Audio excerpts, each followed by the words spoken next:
It may be hard to believe for those of us born in the digital age, when every embarrassing moment can potentially be uploaded to YouTube for posterity. But an estimated 70% of all films from the silent era are thought to be lost. Of the silent film directors whose works have largely vanished, perhaps the most intriguing, at least for me, is the German director Kai Winkelmann, 1887 to 1926. Although influential in his own era, he has since been largely forgotten, for reasons which I believe will become readily apparent if you read further into this article. Winkelmann was born on September 18, 1887, in Offenbach on Maine, the son of a butcher.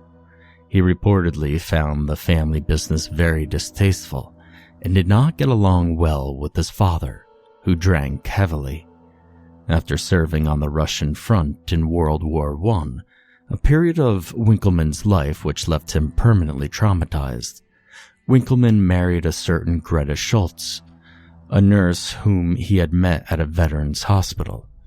He moved in with her to her home city of Vienna, Austria, where he began making films for the pioneer producer, Joe May.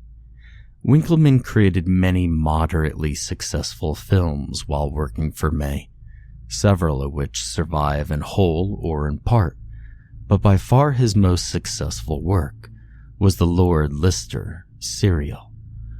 The Lister series, based on a series of pulp stories concerning a gentleman thief named Lord Lister, who goes by the assumed name Raffles in the criminal underworld, consists of 6 episodes, each about an hour in length. The films bear a somewhat superficial resemblance to their source material. In the original novels, as in the first 2 episodes of the Lister serial, Lord Lister is a somewhat sympathetic Robin Hood-like figure, a la Arsène Lupin, who rarely commits any particularly egregious misdeeds. In Winkelmann's Lister serials, however, he became a much more sinister figure, a seemingly omnipotent mastermind of crime who is not above rape and mass murder. In the series, as in the novels, Lord Lister is pursued by a Scotland Yard detective named Baxter.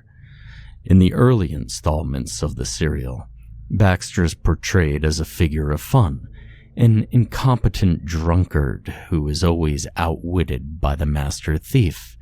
But in the later episodes, Baxter becomes a tragic figure, an honest lawman who is helpless to prevent the atrocities of his implacable persecutor, Lord Lister. Although Lord Lister was played by several different actors, the idea being that his true face was unknown, Detective Baxter was always played by Winkelmann's friend and confidant, actor Olaf Schneider. Olaf became close friends with Winkelmann shortly after the latter began working with Joe May. The two could not be any more different in appearance or in temperament. Schneider was healthy, muscular, and a lover of fast cars and boxing, while Winkelmann was a recluse and often in poor health.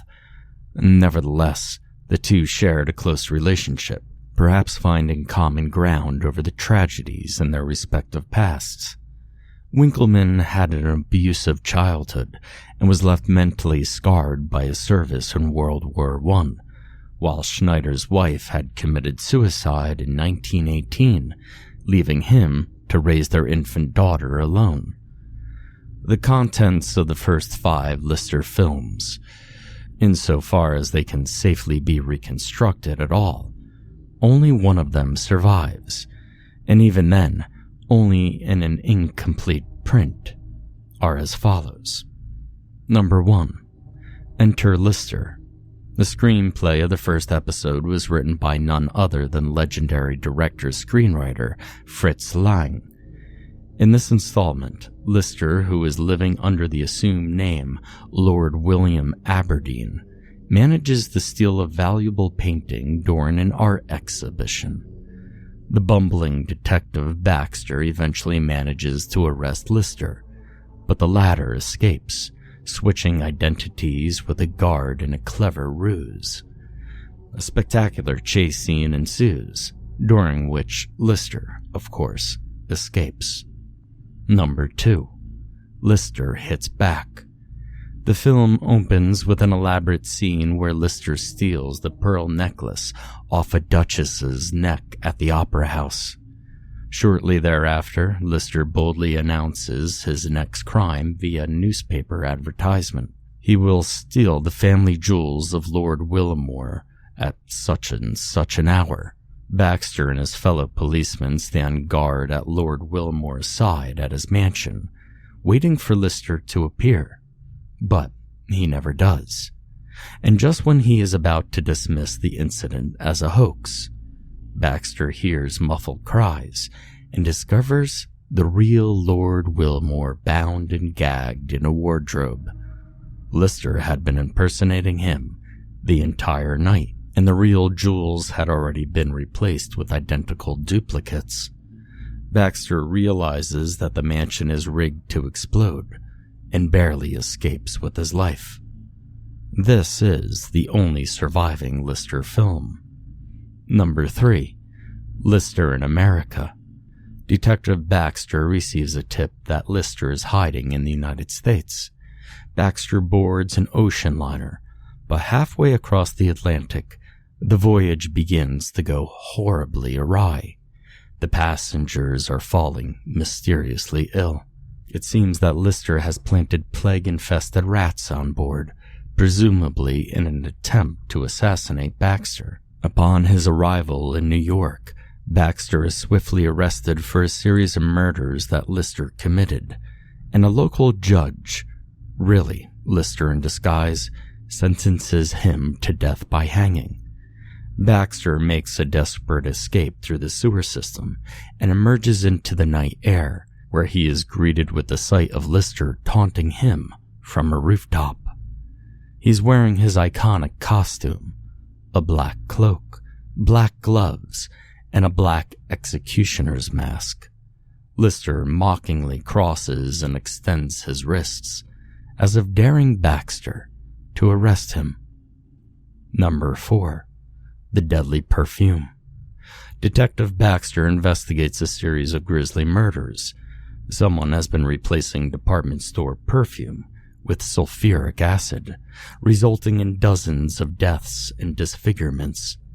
In order to uncover the truth, Baxter forms an alliance with a young woman who claims to have been Lord Lister's lover. Despite being a married man, Baxter soon begins to succumb to her charms as well. The film ends with a shocking scene. Due to the machinations of Lister, Baxter is forced to allow the young woman to be run over by a train in order to avert an accident that would kill hundreds of people. And finally, number 5. The Screaming Corpse. Little is known about the contents of this particular film, as contemporary reviews contain little but exclamations of disapproval. It is known to chronicle Baxter's descent into alcoholism and depression after his repeated failures to capture Lister. The plot reportedly involved a deadly fire at an opera house and a surreal scene wherein Lister wears a man's flesh as a mask. Despite, or perhaps because of their often morbid content, the films were quite popular with the contemporary viewing public. One might consider them the Saw movies of their day. As you might have guessed, the increasingly darkness of Winkleman's films was accompanied by the corresponding crisis in his personal life. The affair between Winkleman's wife, Greta, and his closest friend, Olaf Schneider. Winkleman seems to have known of the affair and tactically accepted it, although eventually This seems to have taken a considerable toll on his already fragile psyche. In a letter to his cousin, dated October 13th, 1923, Winkleman writes, "And why shouldn't she prefer him? A man like him can offer her what I, with my frail body and lacerated soul, could never hope to give her. My dark muse has seized control of my life. I'm powerless to do anything but obey its commands." This state of affairs continued for some time before an unthinkable tragedy put an end to both the Lord Lister serial and Winkleman's partnership with Schneider, at least for the time being. In December of 1923, Winkleman was away on business in Frankfurt, having left his 18-month-old son alone with his wife. The live-in housekeeper was away visiting her sister. According to the report that a distraught Greta later gave the police, she and Schneider were making love in the bedroom when suddenly she heard a loud thud from the child's room. Her son had evidently climbed out of his crib, breaking his neck. Naturally, this created a gigantic scandal, and no one was particularly surprised when Greta disappeared one day, presumably to start a new life under an assumed name. As for Schneider, he emigrated soon thereafter to the United States, where he dropped out of the public eye. Despite the horrendous personal tragedies that had befallen him, Winkleman held up as well as he could be imagined under the circumstances. Although he had been a doting father, at least when he was not distracted by his filmmaking career, he managed to bear his grief with a certain dignity, even founding his own film company a few months later. Winkleman's studio was relatively successful at first, turning out several lucrative, if unremarkable, films. A few years after his son's death, however, strange rumors began circulating around Winkleman. It was said that he had fired most of his staff and spent his days wandering around his empty, decrepit film set. In an interview with the Valiant Zeitung, dated to 6 months before his death, Winkleman claimed that he had fully forgiven Schneider and, rather surprisingly, had been corresponding with him and planned for them to make a film together. To the surprise and later dismay of the viewing public, a final installment of the Lord Lister saga, entitled Lister's Revenge, was released in 1927. Lister's Revenge was screened in only a few theaters before being permanently withdrawn from circulation. The film, only 40 minutes long, was much more surreal and expressionistic than any previous installment in the series, and much more unsettling. Contemporary accounts, though doubtless exaggerated, mention fainting fits and worse at advanced screenings of the film. According to contemporary newspaper reports, the film begins with an intertitle explaining that Detective Baxter has lost his job with Scotland Yard and had been abandoned by his family. Baxter is shown in a dirty, disordered apartment room, sitting at a writing desk. There is no other furniture around him. Baxter is writing a note whose contents we do not see, and he's weeping all the while. He's surrounded by empty beer bottles, and his appearance is unkempt and disheveled. The crying scene continues for an uncomfortably long time, after which Baxter leaves his apartment and wanders through the streets of London. The city is represented by a series of surreal matte paintings, reportedly very much in the style of Das Cabinet des Dr. Caligari, full of absurd angles that would be impossible in reality. Sinister shapes can be discerned in the background. Hanged bodies, weeping, disfigured faces, things of that nature. Detective Baxter finally pauses in the middle of a tall bridge, contemplating the rough waters and jagged rocks below. It is clear that he is considering suicide. Suddenly, a dark shape materializes at the other end of the bridge. It is Lister, wearing his usual executioner's hood and cloak. Lister shouts, "Jump!" via intertitle, of course, and Baxter, for a moment's pause, manages to gather his resolve and chase after his nemesis. After a brief chase scene, Lister leaps into an enormous sinkhole, Baxter following close behind. In the next scene, the detective finds himself in an enormous cavern, presumably the master criminal's base of operations. It becomes clear that the cavern is filled with furniture: a dining table with chairs, a wardrobe, a wash basin, and even a bookcase. Baxter cautiously approaches the table, soon realizing, to his horror, that all the furniture appears to be made of human bone. In the center of the cavern is an enormous pile of human body parts, casually stacked together like a compost heap. Baxter recoils in horror and attempts to run back to the entrance of the cavern, but it is too late. Lister, with two other masked men on either side of him, is swiftly approaching, carrying an axe. We see their shadows on the wall of the cave encroach on the detectives, finally engulfing it completely. And then the scene shifts yet again. Detective Baxter is shown inside a damp dungeon of sorts, his hands and feet manacled to the wall. He is bruised and bloodied.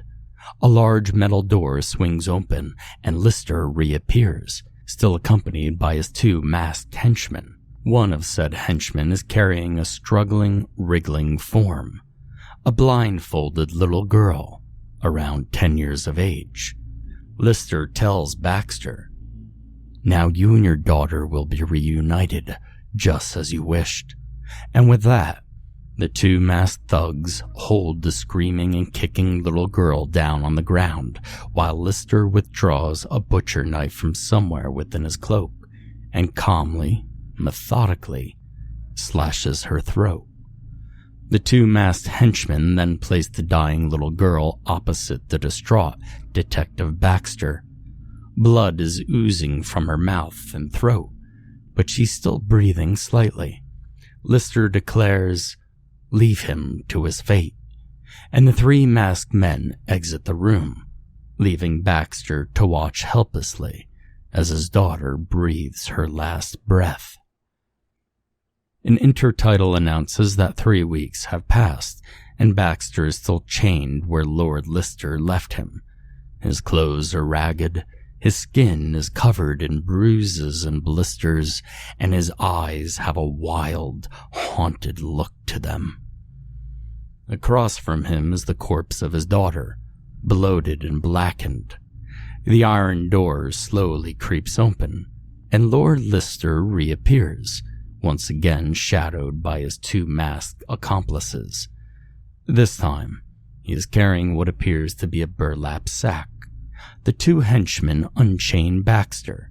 He attempts to strangle Lister, but, in his pathetically weakened state, he is easily restrained. Lord Lister slowly pulls an object out from the sack. It is a long-haired human head, still dripping blood. "Kiss your wife," Lister exclaims. A horrified Baxter refuses, but the henchmen punch him into submission and restrain his arms. Lister forces the severed head's lips against Baxter's, the latter retching all the while. Baxter is then returned to his restraints, and the two accomplices proceed to savagely beat him with nail-studded wooden planks, while Lister looks on. Lord Lister motions for his men to stop the beating, and Baxter looks up with dying eyes at his tormentor, lying in a pool of his own blood. "Do you realize now why you've never managed to catch me? Why you could never have won?" Lister says. and Lord Lister begins to peel off his hood and turns around to face the camera directly. We see his true face for the first time, or rather, the space where one should be.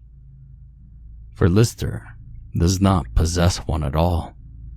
His face is a blank wall of flesh with nothing at all to mark it as human except a gaping black mouth.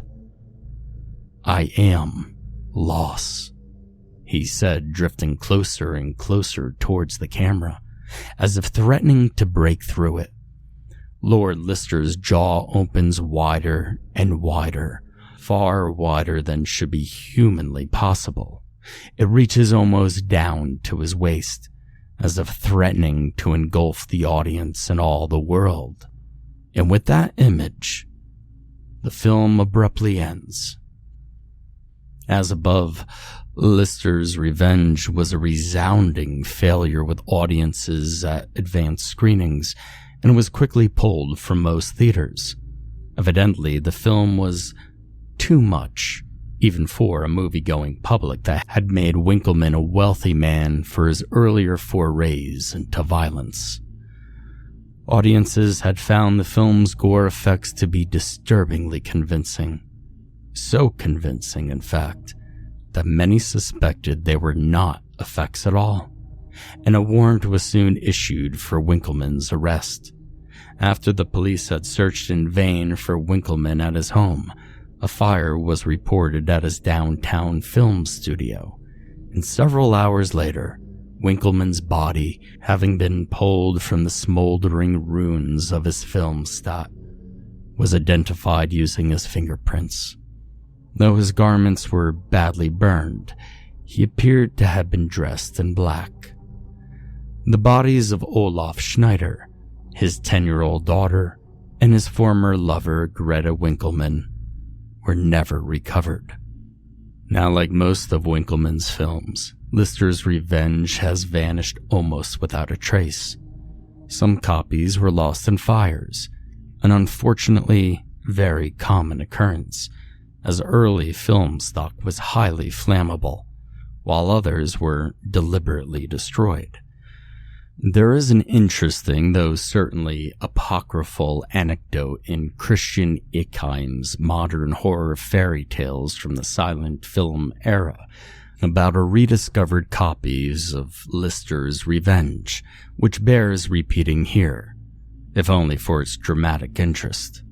In 1974, so the story goes, Peter Fleischer, an Austrian film collector, acquired a copy of Lister's Revenge at an auction.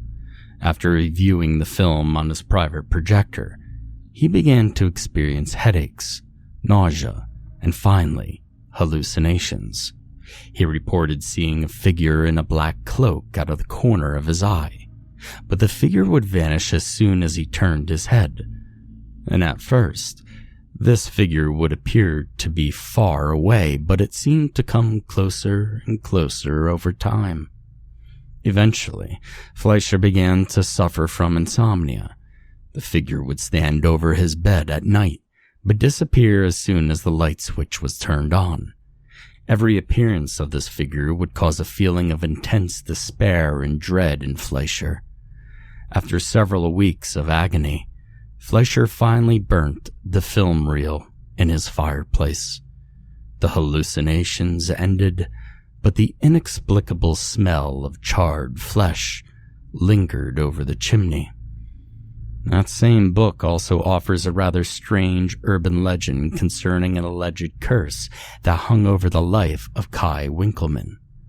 While serving on the Russian front during World War I, so the story goes, a dying prisoner of Romani descent who had been captured after a particularly bloody skirmish cast the evil eye on the young lieutenant. "The weight of the deaths you have caused will follow you like a cloud," the man is reported to have said. Perhaps this was the dark muse Winkleman spoke of in his letters. It bears mentioning here that Winkleman's sketchbook from his stay at the Veterans Hospital contains numerous line drawings of faceless, cloaked figures. Regardless of what you think of the supernatural, just ask yourself this: who is more real, Hamlet or Shakespeare, Dickens or Oliver Twist, Charles Foster Kane or Orson Welles? Some fictional characters have more life in them than you or I.